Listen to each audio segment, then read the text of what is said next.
You're listening to 99.1 WQRT LP, and welcome to Radio Free Book Club for July 2026. I'm Ken Honeywell. I'm a writer and reader from Indianapolis, and this month we're going to a land where the government is broken down and the city folk and the country folk can't get along, in George Packer's dystopian political fable, The Emergency. Packer is an American journalist, novelist, and playwright, best known for his political writing, including his work for The Atlantic and The New Yorker, his nonfiction books, including The Assassin's Gate, America in Iraq, for which he was a Pulitzer Prize finalist, and The Unwinding, An Inner History of New America, which won the National Book Award in 2013. His most recent work of nonfiction, 2020's Our Man, Richard Holbrooke, and the End of the American Century, was also a finalist for the Pulitzer Prize. So this guy is no slouch as a reporter. The Emergency is Packer's third novel, but his first in 27 years. In fact, his first two books were novels, The Half Man from 1991 and Central Square from 1998. Neither of those was particularly distinguished, but Packer has come a long way since then. Should he write another novel? Should he wait another 25 years? We are going to discuss this, and we are first, though, going to welcome a great group of readers to Radio Free Book Club Circle. We're going to ask them to introduce themselves right now. Hello, Jen. Hi, my name's Jen Bingham. I am a reader from Indianapolis and a new birder, and I recently saw a July bunting in Idaho. It was exciting. Wow, cool. And you are a burger. I am not a burger. Oh, I'm not a birder. Okay. Okay, I get you. Are you a lister? I'm not, I have the Merlin app, so I wouldn't say I haven't watched that documentary yet, but I doubt that I am hardcore like the people. It's a good documentary, It's though. good to watch. Yeah, it looks interesting. It's on my list. Yeah, we have really good friends who are birders, and we were with them in Africa, and it was fun to identify all these other birds in Africa. Wow. Once you've seen a few elephants, you've seen the elephants, you got to look for the birds. Hello, Corey. Hey, this is Corey Michael Dalton. I am a writer and a reader from Indianapolis, and I have no idea what these guys are talking about with their bird stuff. Yeah. I one time saw a Canada goose. Cool. I might have even seen a few this morning. And last but not least, hello, Craig. Hi, I'm Craig Von Deylen. I'm a father, a husband, an architect, and just trying to get by. Yeah, how's that going for you? It's going. Yeah. It's about all I can say. Well, we're glad you're all here. Here happens to be the Contemporary Art Museum of Indianapolis that's been open just for about a month now. A very cool space that if you are in Indy, you should come down and see it. It's always free, and it's nice of them to let us do our podcast here. And it smells new. It does smell new. And it took a lot, and I think Craig had a little bit to do with what happened here. Did you not, Craig? The architecture firm that I am a part of did the design work, yes. Yeah. And then my wife and I have been supporters of CAMI for quite some time. Yeah, thank you for doing that. Yeah. Well, thanks, everybody. And now, before we get going, I should let everybody know we're going to have spoilers. We're going to have a veritable crapapult of spoilers. So if you would like to read The Emergency and you want to be surprised, you might want to stop now and come back when you finish, which is easy because you can find this and all the episodes of Radio Free Book Club on Spotify, just about anywhere you stream podcasts, including WQRT.org, where you can find links to all our past episodes and lots of other great stuff as well. We hope you'll also subscribe to the free Radio Free Book Club Substack for non-spoiler notes about the book, including whether we would recommend it or not. So let's talk about The Emergency. First of all, let's talk about George Packer. Anybody familiar with George Packer? Anybody have read George Packer in the past? Nope. No, I had not heard of him before. Yeah, I read his Wikipedia entry. Yeah. I just did today. Yeah.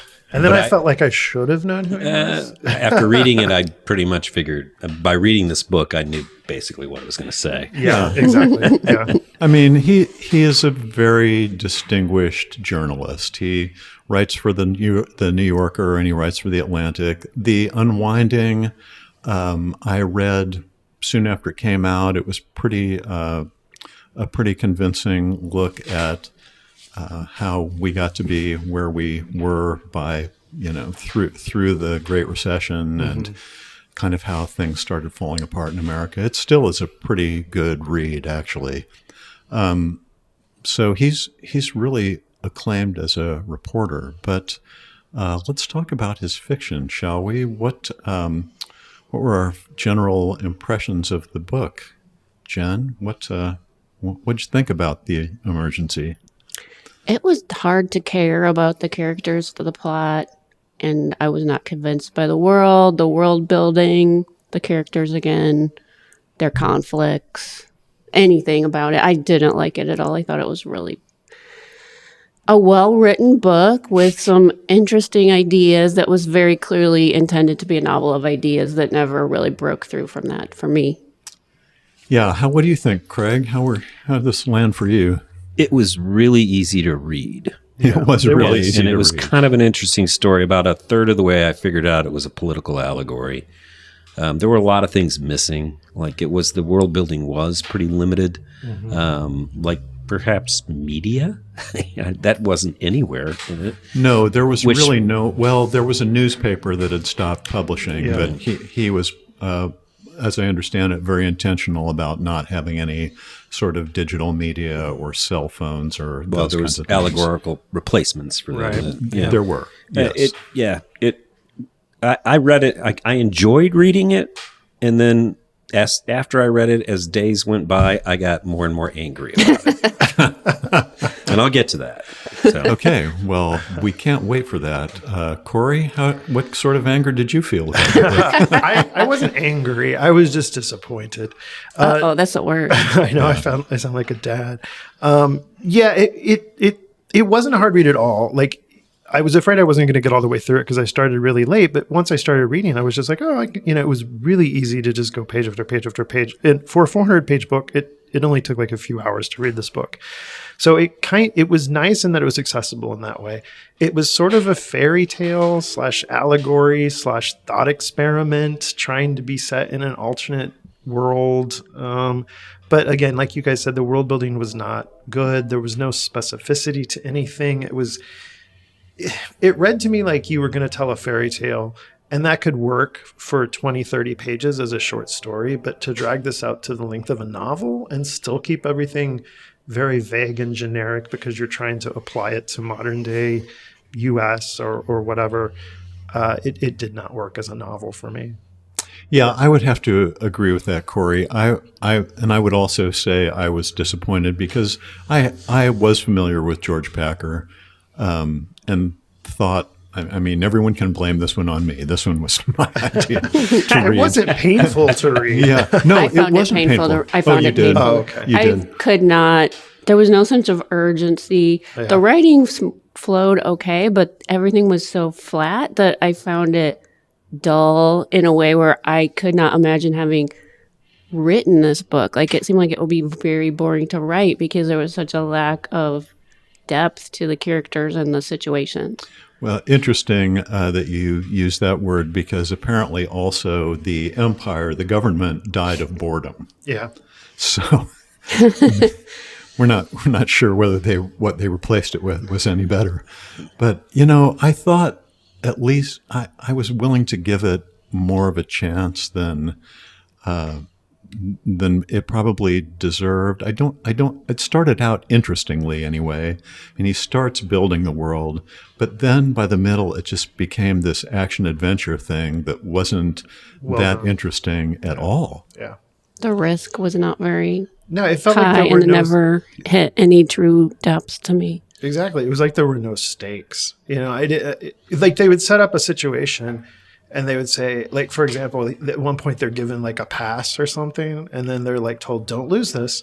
2 pages later, they give it away and they're given something else. And they're said, don't lose this or you'll be killed. And then the next page, they lose that. And no one cares. Like it constantly was setting up these things that were supposed to create tension and then just diffusing them, and no one seemed to care. Yeah. Yeah. So just going back for a second to Packer, he's a well-known reporter. Why do you think he chose to write this as a fable? Why do you think he went for fiction? I think he's trying to teach people a lesson. I think this is sort of like a parable almost. And unfortunately, it's misguided in so many ways that it's almost frightening. It almost exposes the hubris of our intellectual society in a lot of ways. So it's like, he's trying to teach a parable, but he's teaching it from an incredibly biased position. Biased how? Oh, you can tell that he's a urban liberal. His treatment of the ex-urban or rural people is horrible, and that's not what they're like. It's myopic, and that's why we're where we are, is because liberals do not take rural people seriously. And if we don't take them seriously, they'll continue to ride right over us politically. And he was trying to tell a political parable, and because he's so biased against people, the yeomen, and doesn't take them seriously, it's going to fail. In fact, I don't want people to read this. And honestly. Yeah, I can't disagree with that, Craig. The rural people were so horrible. And his deification of the strangers, too, was like this noble savage thing that I thought we had gotten rid of or realized was stupid 100 years ago. And yet he did that. And some of them were written to sound like Balki Bartokamos from like Perfect Strangers. They would use these sort of folksy expressions and not use the language correctly to show that they were foreigners. And I don't know. Yeah, the strangers were literate, could write incredibly good prose and poetry, and yet the yeoman could barely scratch out a sentence. Well, the thing about that is they, learning and reading and even words were a threat to them. In fact, wasn't that one of the tenets of dirt thought? See if I can find that. I think that's right. Yeah, it is. It is Words lie, dirt is true. Yeah. But we should say that dirt thought was like one not very bright kid coming up with that and forcing some of his peers to do it. Because they did later go to the Yeoman village and they said, oh, that's that dirt thought that those bad kids are coming up with. So it wasn't that all of the Yeomen were subscribed to that, but... True, but everybody in this book is a stand-in for somebody else and not a real character. Yeah. Like the incels are clearly what he thinks of as... Yeah, as those Yeoman kids. Yeah. I mean, it's just sad to me because it's like if we underestimate these people, we're going to just continue to spiral down as a society. The only thing he did kind of get right, and the part that I think is important, was the false information and how false information proliferated and then became doctrine and then guided people in their political thought. And I mean, I see that today, and I mean, that's the biggest problem we have in our society, is what is true. And he did get to that, and he did talk about that, and it did guide people in the direction that they were going in. Yeah, are the yeomen cannibals? I don't know. Right. Did the vines, were the city folk responsible for the vines? Responsible they for the did. vines? They sent those birds. They did. Sure they did. Yeah. They could train them. They did accidentally. They could train them to poop on wherever they wanted them to. Poop a bolt. Well, is there... Well, and that was the other thing. I mean, by the end, the yeomen were literally dropping poo bombs on the city. Yeah. I mean, it is so MAGA coded. Yeah. That it was so upsetting to me that was like the apotheosis of evil too, because humans can do really horrific things that would grind you to want to die, and yet he's saying that throwing shit on people is the worst thing that you can do. Yeah. Throwing poop.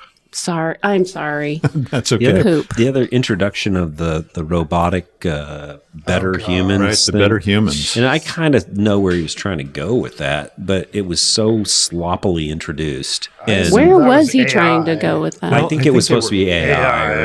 Okay. Because they were training it in better their cells. in their speech, and then it was supposed to improve upon them. So that was another problem I had. It was almost in a fairy tale setting. Like we said, there didn't seem to be cell phones or television or anything. And yet suddenly he would introduce things like these glasses that were a technology that the kids would wear that would only show them. I think that was supposed to be social media. It was, but I'm saying in the context of this world he was supposedly creating that almost seemed medieval or something, suddenly you would introduce these technology things like the robots and the glasses. If he were more accurate, he would have had those glasses on the Yeomen. Because if you go, I've lived in rural Kentucky for a while. Those people are way more social. They're way more integrated into social media than we are. Yeah. I mean, they have like 5,000 followers. They're using that way more than we are. So if he'd have really done his research, he would have had the Yeomen wear the goggles, not the Burghers. That's what didn't make any sense. Yeah, I don't think there was any research involved. I don't think so either. I think this was all just his perception of what politically is going on in the United States right now. That is correct. What he has said is that he wanted to write about what it felt like to be in America today, what it felt like to try to be a parent. And clearly that relationship with his daughter was kind of the central relationship in the book. I was also kind of offended. I don't know how you felt, Jen, but I felt like the wife was really kind of treated badly by the author. I don't even know why she got that section. It didn't. The section where she went to visit her dad, I couldn't even read that. I just skimmed because it was so uninteresting. Well, I didn't feel like she was treated great, especially when she said she referred to his friend Susanna as the kind of woman a wife wouldn't be worried about. I was like, What the hell does that mean? How old is George Packer? he's like 50, I think. That's Okay. probably about So right. he's my age. And do we think that the doctor character was a self-insert character for he him? would say it was. Okay. Yes. I guess I was confused. I'm 50 and I do not feel that out of touch with other people and the world. I'm not scared of 14-year-olds. I just wonder what his life must be like if he's walking around like this doctor that was freaked out by everything that was going on around him the entire time. And wasn't interested in humans. Yeah. Well, except he said he was a humanist, but he Yeah. really wasn't interested in humans. And then another reason I think that this book fell so flat for me was that the doctor character was freaked out by everyone around him, including, having group therapy and whatever, all the touchy-feely stuff that he was making fun of PC about. But then there's an actual war going on, and no one seemed that concerned about any of it. It was like they just kept living their lives, and there wasn't a military that I could discern until the kids rose up and formed a military. Yeah, that was interesting. The Wide Awakes. The Wide Awakes. And I guess that was supposed to sort of be like the youth movement in China or something, but it was all just so confused. It is It seemed really like confused. cancel culture was being weaponized, and Yeah. I feel like he felt he was saying something about that, but I feel like as a society, we've already processed the fact that some of that was a little over the top already. Like, he doesn't need to write a novel about that because people have kind of figured that out, right? You would think. I mean, apparently not George Packer. That's what I'm saying. If he's a contemporary of me, I don't understand how, and we're both like white liberal dudes living in the U.S., like how his experiences seem so different from how I'm perceiving the world right now.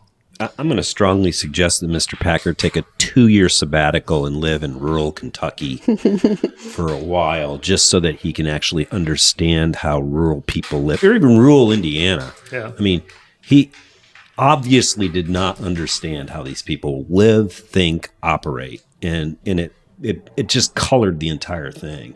Yeah, they were all the country people were kind of reprehensible. Even Big Kronk, who was, supposed to be kind of sympathetic, I guess, or who was the guy who sold him the truck? Or Cass. And then he was horrible to him. Yeah. I thought Cass was okay. He was one of the few sympathetic characters in the book. He That's what I was. mean, but the doctor was horrible to him. Yes, he was. I didn't even understand what happened at the end, honestly. I kinda Yeah. didn't really understand. He kept going back to, I'm a burger and I need to be with the.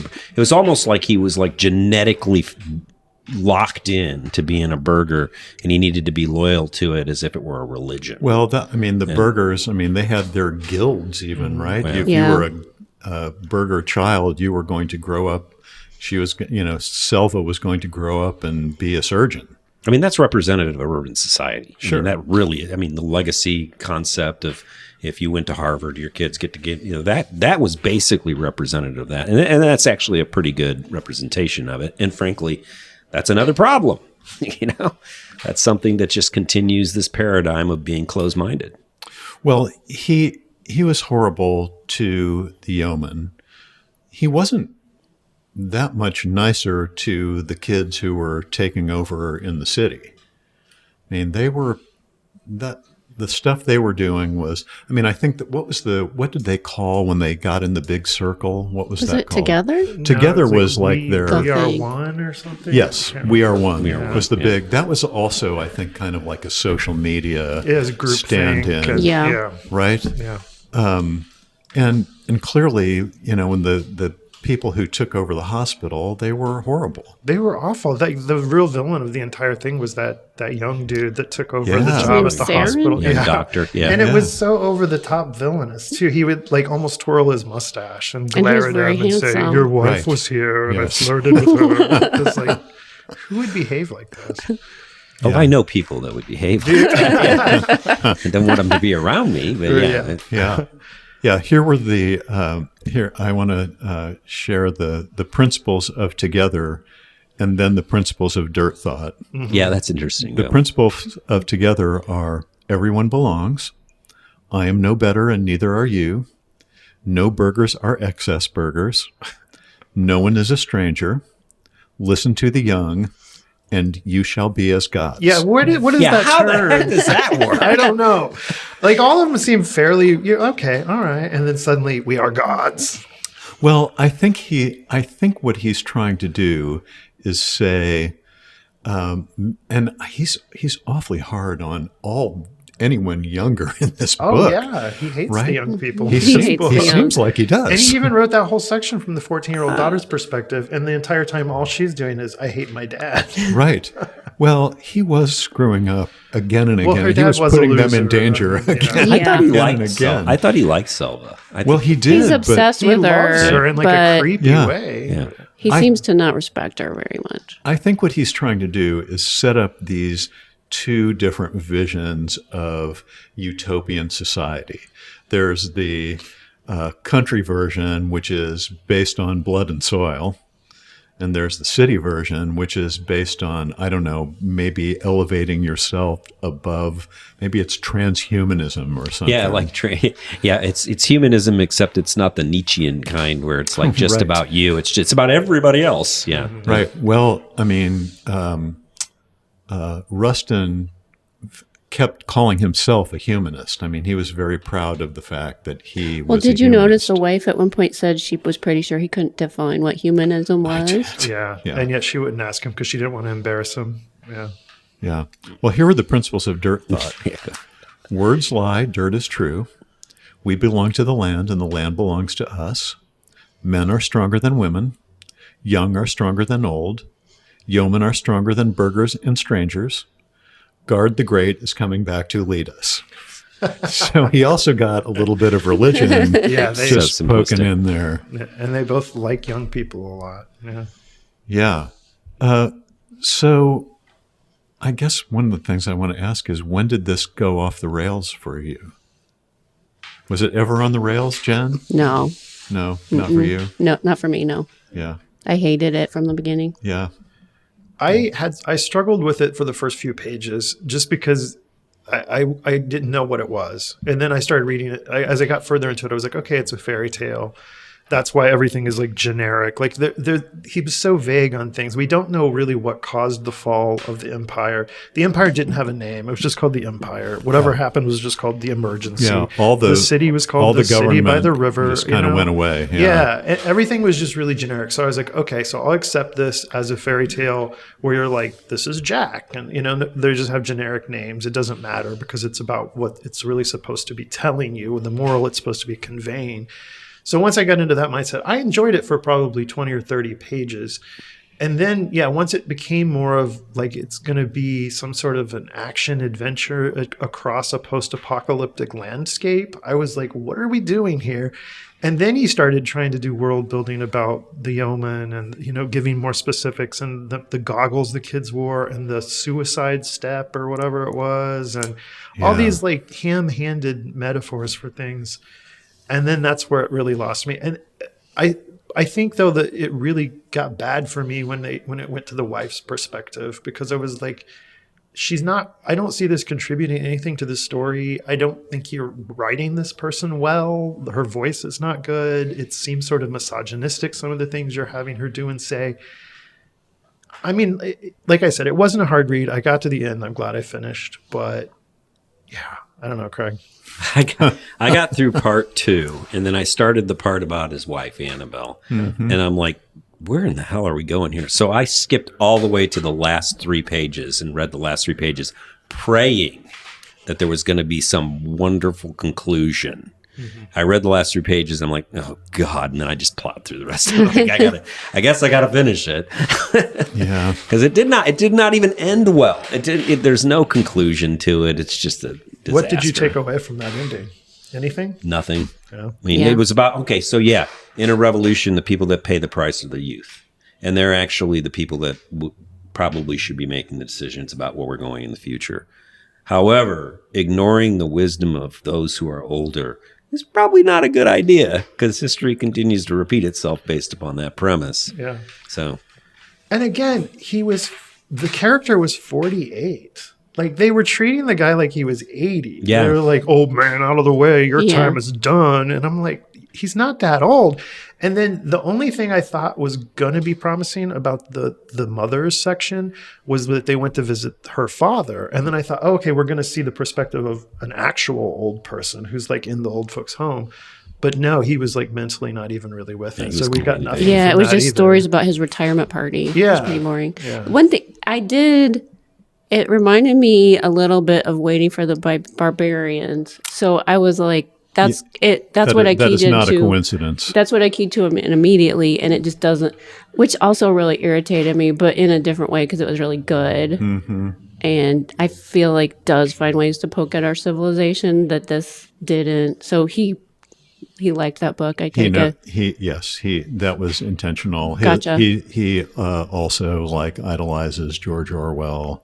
I mean, yeah, I sure. I mean, that's what he was trying to do. He was trying to take and I know he was consciously trying to like not have the internet, not have digital communications, have the we are one circles and the suicide spot and the better humans stand in for that. That was the suicide spot. What the hell was that all about? I could not figure that out. What was the allegory on that one? I thought it was like kids writing bad poetry in college. Like sad poetry. Yeah. Maybe I just want those to die, and then your committees they friends had go. in communist China where people have to go before a committee and sort of justify their existence. I forget what they're called. Yeah. But I think we can try and find those parallels. Like, I think we can say, oh, you know what? A blight from America caused the Irish potato famine, but Was it from America? I don't know. There was a blight. Yes. I don't remember where it originated from. It originated in Ireland. Why do you hate Americans, Ken? No, I'm just saying. I mean, there are some things that you go, well, that happened, or this kind of sounded like China, but I think that might be reading too much into it. Or it's just an opportunity for two people to keep people from, like, some kind of really drastic therapy session. Because there were the two people there that would keep them from wanting to kill themselves, and then they'd walk down. It's like, your come to Jesus moment. Here you go. So were there any memorable scenes in the book? Like, what would you pull out of to say, yeah, this? I thought the scene where Silva gets stabbed by young Gronk.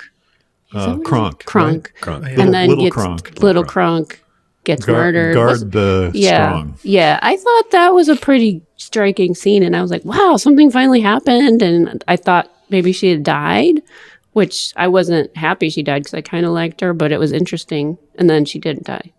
No, she didn't die. Why he kept saying she might have mental issues though, 'Cause I and think she it just went got into his- branded on the face. It went into her eye a It little went bit. in all the way. Yeah, Well, I she don't was going know. to lose her No. eye. She was concussed. Which I get that, but he was like, she may not ever speak again. Well, like, I she guess got branded on the they don't know eye. medicine as well as they think. Yeah, poor Selva though.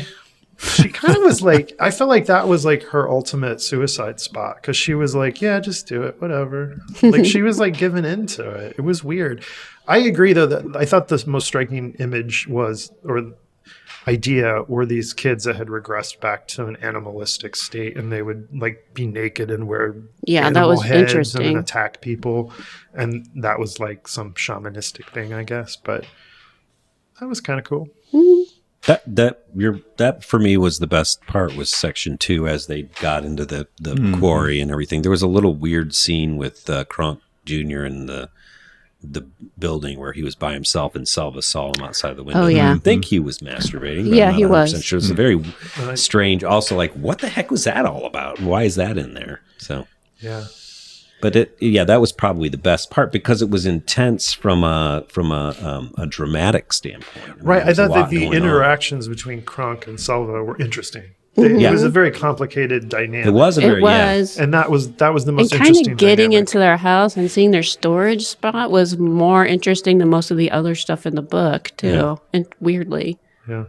But also, little Kronk was portrayed as where he could speak literally, he could not think literally, and it just furthered my, as I go in this, like it's taken me. I get angry and angry about this book as time goes by because it is so myopic. It's like, gee, just go out into the country and talk to these people. They're not like that.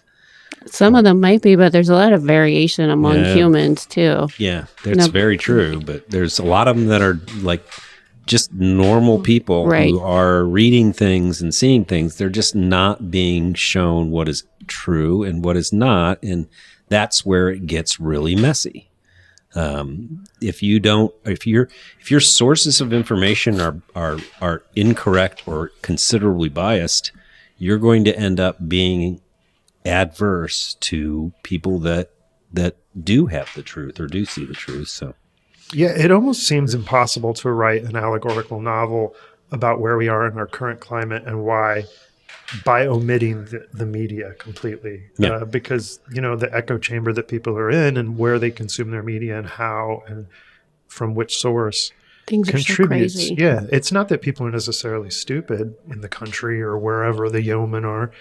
It's that they're consuming the wrong things or they're purposely being fed the wrong things. Well, there's a battle over what's true, too. And maybe Right. we're going to end up being wrong in True. 50 years. All of our ideas might be gone. But I'm wondering if the reason this failed so hard for all of us is because he purposely left out the media, and he didn't replace it with anything, at least anything good. well, honestly, that's kind of the elimination of the media is kind of what's happening right now. I mean, there are people that would love to get rid of the media because it gives them the opportunity to create a truth that then gives them political power. Which we see happening. And that's happening right now. So, I mean, perhaps this story is post-media elimination. That might be one of the reasonings behind what he was trying to say. So, Again, we might be giving him too much credit. yeah, that Maybe. But I think legacy media, I think, is what you're talking about, like CBS being Yeah, bought yeah, by yeah. billionaires, Legacy and being media. turned to a right-wing crazy Yeah, house. and Yeah, deliberately destroyed 60 Minutes. Right, but I think it's being replaced by all these other forms of media, social media. Yeah, but unfortunately, they don't have legacy media had always had a conscience and Right. and they had to operate within the parameters of not creating libelous information. You sound like such a Rustin when you say that. Probably am. I mean, I'll be 60 in October, Ken. Yeah, so okay. I'm reaching the end of my viable life, I Right. guess. You're more like the No, it's 48. Is it It's 48? Yeah, that's 48. the Which, end by of the way, Bible as a life. surgeon, that's pretty young. Yeah, that's what I was thinking too. yeah, no kidding. But Was those he the kids chief didn't of care. surgeon at He 48? was Is the that head- young to be a chief surgeon? Yeah, maybe He was in line I to be don't the know. new manager or mean, whatever. He was going to run the hospital. In right. fact, he had stopped caring about patients. Right? That was he so really annoying. he only cared about, like public health. That was what He didn't seem to care about public health. I couldn't tell what he cared about. He cared about being important Yeah. Yeah, I mean, ultimately that was his downfall. because he never right? talked about like diseases or No. anything like that I would expect someone to be interested in public health would care about. Well, can we just talk about the stupid decisions that he made throughout the book too? I mean, okay, there's your government falls. No one really seems to react that much to that in this book. They're just like, oh, well, I'm going to go to the store today. Oh, they didn't have carrots. Okay, so there's no government. There's no military, apparently. There's nobody in charge of anything. And yet he decides he's going to take like a little fun lark out into the country. Why did for they a few take the days. dog? Right. Why did he Well, take the dog? I was so afraid Why the did dog he was take gonna the die. daughter, who's a 14-year-old girl? I'll tell you why he took the dog, because George Packer has a dog. Well, you could tell that the It's dude was that dog, obsessed isn't with it? dogs because that. And how did the Really a dog dog. heal in 2 days? Well, I also want to know what No, why that didn't no whole one- thing was about. That guy who just attacked the Yeah, that- dog. Yeah, that never the came dog back. is like That the was super soul. Yeah. There was something about the dog being the soul of the man Uh-huh. and having been attacked, but it was impossible to understand what he meant by it, I feel. Yeah. Yeah, I kept waiting for that to come back. Like, who was that in the hood Yeah. that just went and attacked their dog while the daughter was walking in? Right. And then it never came back. I guess it was just to give her a trauma. I guess. And to hurt the dog for some Poor reason. dog. Was Right. To He knew wound that the was the soul only- of the The only man. character we cared about was the dog. That was also an example. He did all this Quentin Tarantino time shift stuff where he would look back at the past or be in a particular part, and then that was potentially confusing and unnecessary as It was well. very So- confusing. I feel like this could easily have been if not a short story, like 200 pages instead of 400. Oh my gosh, yes. Yeah. Yeah, he was, well, kind of as we've already talked about. I mean, it at a certain point kind of ceased being a novel of ideas and started being a little action adventure romp out in Yeomen land, Yeah. And then came where back he made to a the whole life. lot more very bad decisions. Oh man. Yeah. Yeah, it's hard to. I don't understand what we're supposed to think about the main character by the end. Are we supposed to like him? Are we supposed to see that his character has changed somewhat?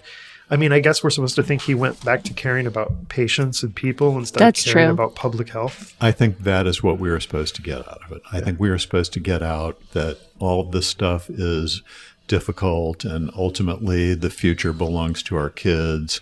But I mean, if you remember the very last part of the thing, it was like they heard a knock on the door Yeah. and, they were going to have to open the door.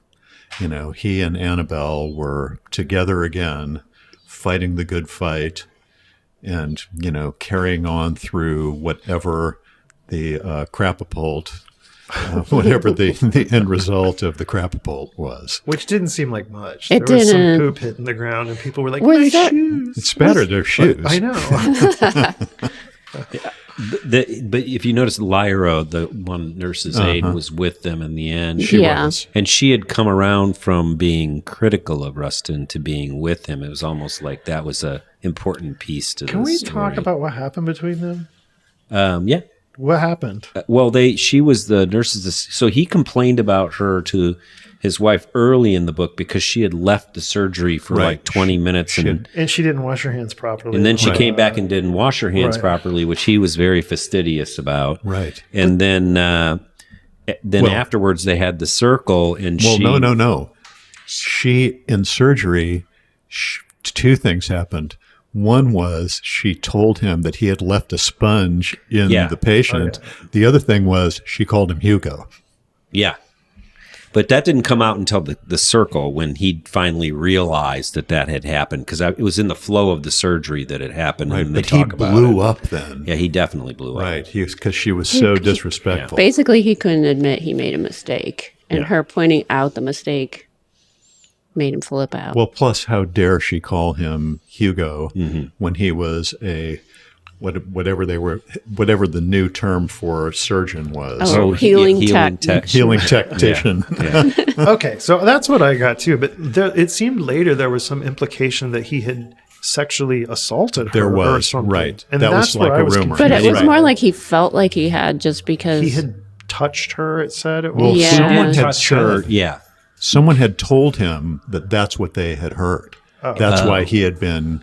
and then he felt like he did it. He felt guilty just from hearing. Because I know that's- he was freaked out that they were going to tell his wife, and I thought, yeah, they're going to tell your wife you yelled at this girl. Like, Well, who because cares? yeah, I think he was more freaked out. They were going to tell his wife that he'd left the sponge in the Yeomen kid, or was about to leave it in.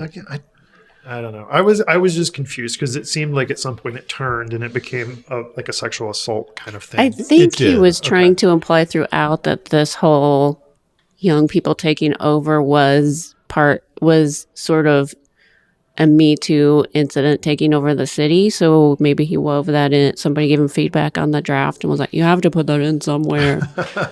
I don't know. Yeah. Don't believe the women, I think, is what he was saying. I mean, that's, yeah, it threw me off, and I was like, I'm not sure what he's getting at with this. So if his kind of stated goal, which I heard him say in a couple of interviews, was to portray how it felt to live in America today, to not have everything be kind of a one-to-one relationship with the stuff that was actually going on here. Did it feel like what it feels like to be in America today? Corey, you're right there in George's wheelhouse. Yeah, I'm over the hill. No, I guess what it felt like to me was that these characters were all kind of in a liminal state. It was like an in-between transitional period, and the lives that they had mapped out for themselves, or they had been quote unquote promised, the world had changed, and that's not going to happen now. And now they have to figure out what the future actually is. So I did get that sort of sense of uncertainty throughout the whole novel. Now, is that how I feel now? No, but I can understand what he's getting at with that. Craig? Poorly researched. I mean, really. I mean, we're in flyover country. I think he lives in New York City. He was born and raised in the Bay Area, went to Yale. Get out. Go see other things.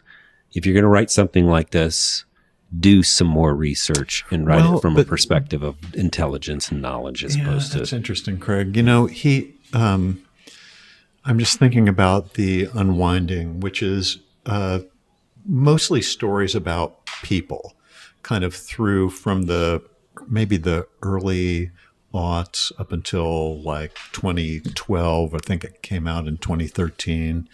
And all of these things are stories about people.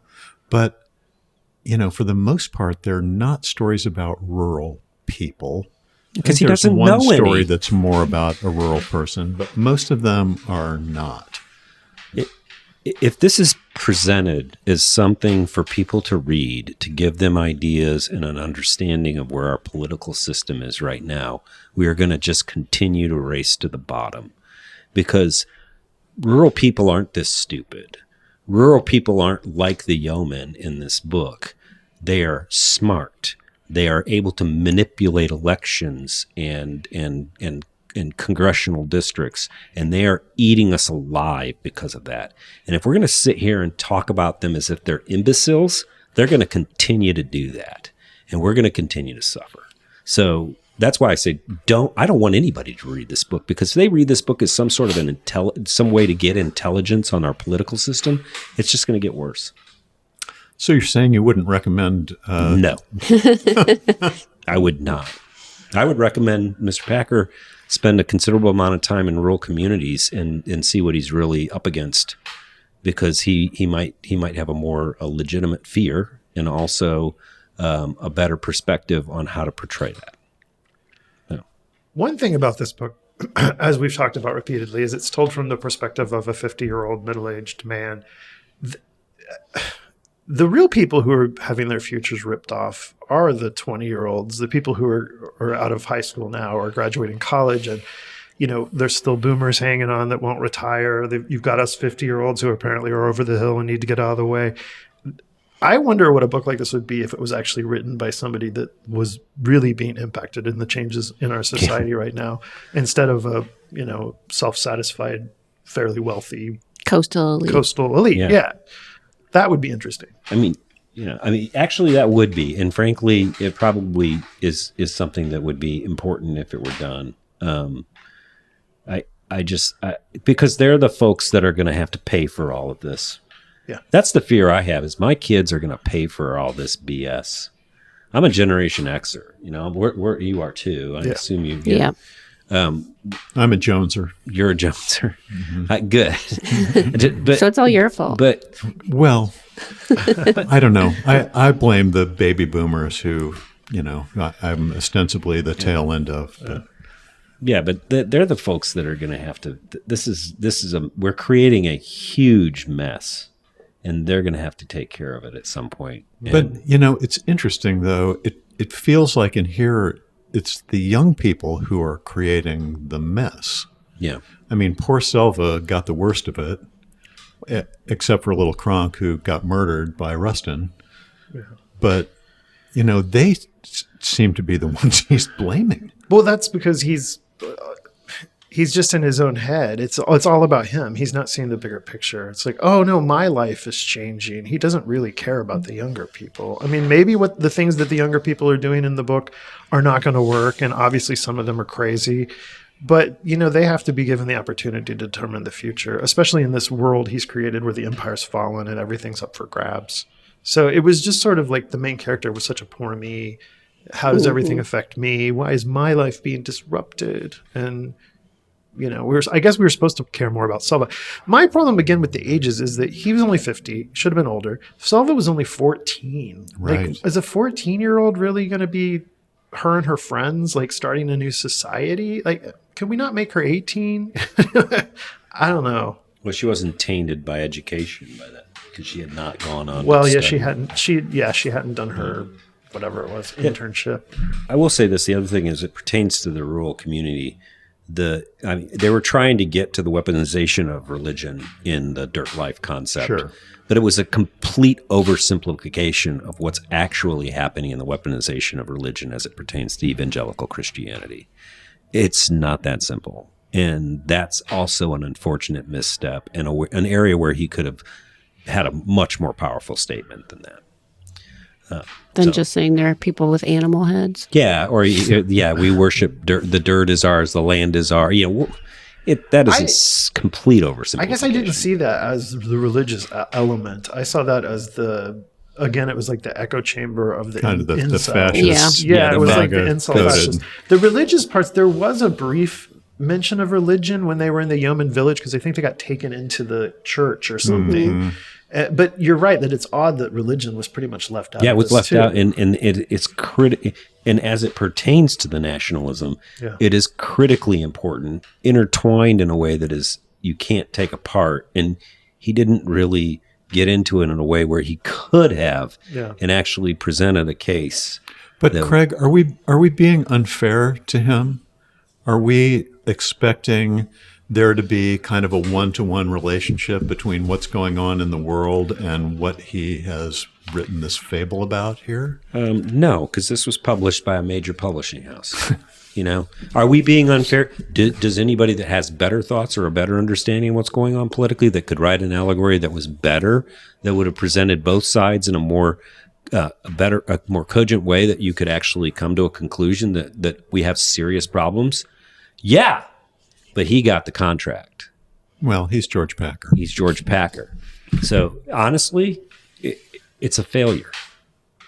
And it's sad, because there's how many, this is a first edition. How many first editions were this? Probably 150,000 or 200,000 of these out there. Man, you have manned the crapapult today. I know. The more I thought about this, the more I just got angry. It's because we're so underestimating the rural communities and their political power. Yeah. And as long as we do that, man, and as long as we underestimate the evangelical Christianity movement and its relationship with nationalism, we are really, really heading down the wrong direction. if you have any problems, if you have any questions about that, you can ask our lieutenant governor. Ugh. So Yeah. I didn't feel angry about it. I just felt like I had been hit over the head with a frying pan, and I really didn't need that. doesn't that make you angry though?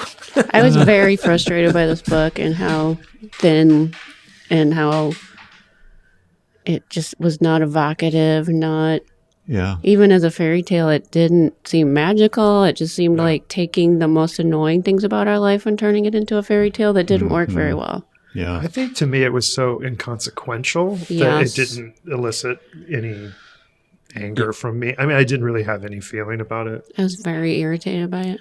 Yeah. Now, I will say this. I'm glad I read it. Because We're glad you read it too, stirred Craig. up a lot of feelings in me and a lot of thought that now hopefully I can apply somewhere.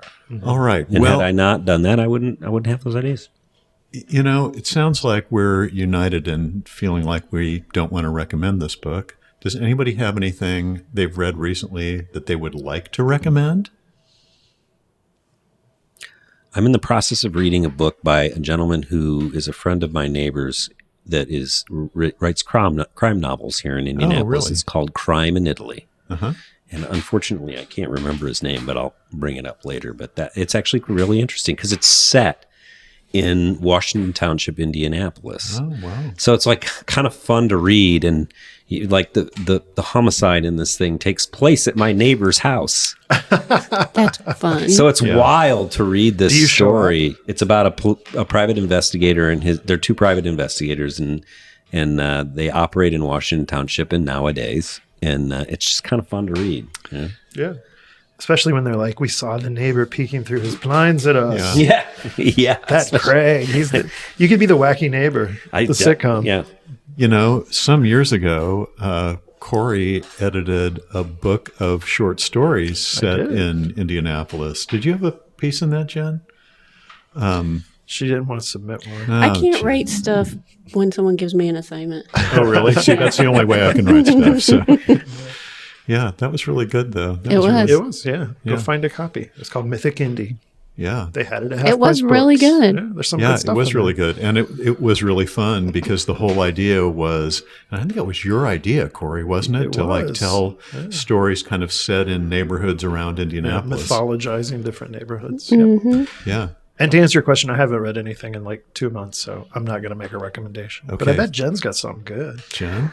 I'm reading The Fairy Queen by Edmund Spencer Wow. because I want to do something that's not fun.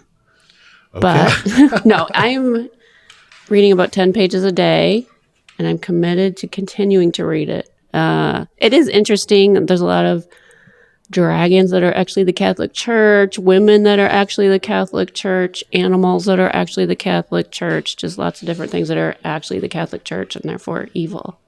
Sounds like The Emergency. It's much more Allegory. livelier. Yeah. Yeah. Well, Jen, I commend you for doing that. Thank you. Well, I have. Go ahead, Craig. Oh, I was just going to go back. Crime in Italy is by Louis Vaught, and it's a Leo Schwartz mystery. Leo Schwartz is the main character. That's the, All right. the detective. All right. Thank you, Craig. That sounds great. So, do you guys know my friends Jim and John Shawley? Yeah. They're a couple of graphic designers I worked here in with Indianapolis. Nicole Shawley, Oh, one you of their did? wives. Yeah. Well, one of the things they've done over the years, over a lot of years, is publish a journal called Commercial Article that is devoted to shining a light on Indiana's little-known place in design history, all the people and organizations and movements that have made major contributions to architecture and fashion and graphic design. They did a piece on Vess's. That's his grandfather, Yeah. John Rutenberg. Yeah. It's great. Well, they just published Commercial Article 17, which I have a copy of. It's about senior chords. And it's called Senior Chords, A Dirty, Colorful History. And it's about this Indiana tradition of senior chords, Oh, yeah, which I is remember seniors my- in high school my decorating their corduroy pants and skirts with like drawings of people and class, That friends. was just an and- Indiana thing?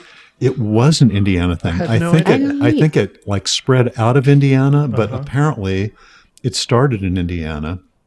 I didn't go to high school here. I'd never heard of such a thing. I've never heard of it. I'm from Fort Wayne, so Yeah. it may just be in Indianapolis. No, it's not. It was No, all I'm over the from- state. Yeah, I'm Really? from Brazil, Indiana. I remember finding my uncles, my mom's older brothers. Yeah. Well, they have, it was written by Kelly Gillette Richardson, who's director and curator of the Elizabeth Sage Historic Costume Collection at Indiana University, and Mary Figueroa, who's curator of history at the Indiana State Museum and historic sites.